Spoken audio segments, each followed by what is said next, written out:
Monsieur Daniel du journal le 20 minutes, ce matin, en me levant, comme je fais quotidiennement, je lisais Le Figaro et Les Échos.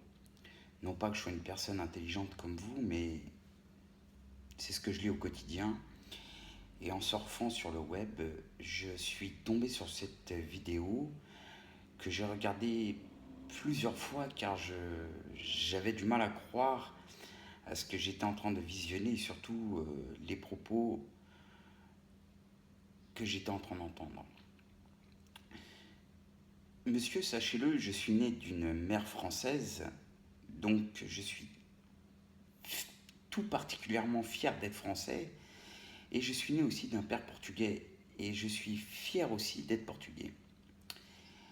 Mais vos propos m'ont touché. Je pense pas que vous auriez eu le courage de dire de tels propos sur d'autres, au pluriel, communautés, de peur déjà d'avoir plusieurs assignations de plusieurs associations, notamment SOS Racisme, et aussi d'une éventuelle émeute dans les rues. Peut-être vous vous êtes permis cela, monsieur, parce que vous savez que la communauté portugaise est très bien intégrée, très intelligente, respectueuse et discrète, ou peut-être parce que la communauté portugaise ne riposte jamais car on ne veut pas qu'on entende parler d'elle, surtout en mal, et cette communauté a peur du qu'en dira-t-on. Donc comme je le disais précédemment, je ne suis pas quelqu'un de très intelligent, mais comme vous disiez dans la vidéo que l'article a été bien écrit, pour ma part, ça reste un vrai torchon irrespectueux. Maintenant, j'arrive pas à comprendre pourquoi un tel manque de respect et j'arrive pas à comprendre votre frustration.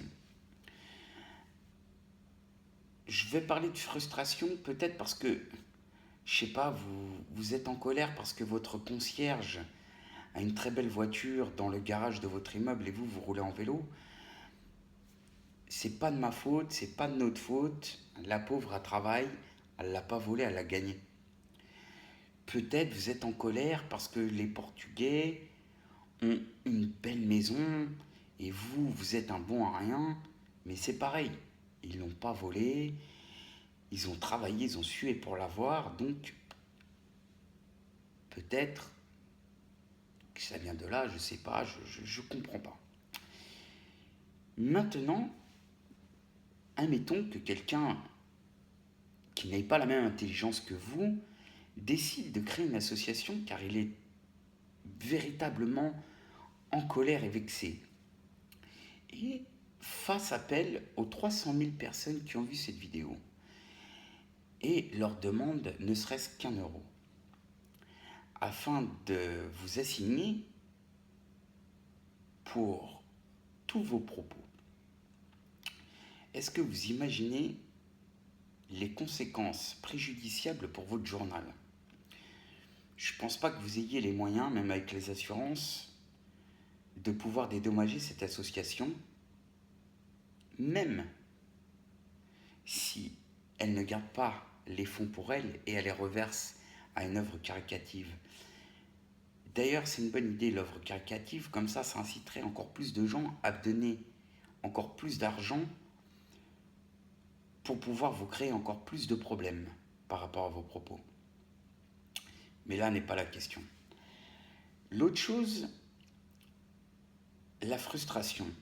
Au jour d'aujourd'hui, monsieur, la frustration, nous sommes en France et il y a de très bons hôpitaux et de très bons médecins. Donc ça se soigne. Après, vous pouvez adopter des méthodes un peu plus light. La relaxation par le biais de yoga. Et la frustration, notamment, se soigne par une autre méthode assez light et qui marche relativement bien et qui a un très bon taux de réussite, l'hypnose. L'hypnose fonctionne très bien aussi, ça coûte moins cher aux contribuables puisque ça serait vous qui paierez. Donc voilà. Monsieur, sachez que les gens qui ont un poste à responsabilité comme le vôtre ne peuvent pas se permettre de, de dire de telles choses à la télé, notamment concernant une certaine population ou une certaine ethnie ou une certaine communauté. Maintenant, par ma toute petite expérience, et croyez-moi, je suis bien moins intelligent que vous, mais par ma petite expérience, les anciens m'ont toujours appris que lorsque quelqu'un te critique, ne t'énerve pas, réfléchis et analyse cette critique pour pouvoir devenir meilleur demain et grandir et apprendre de ton erreur. Vous, au lieu de cela, car il y a déjà eu plusieurs critiques sur l'article publié, au lieu de faire une brève analyse et d'analyser la chose et de dire voilà, il y a eu telle erreur ou telle chose, améliorons-nous pour écrire de meilleurs articles? Non.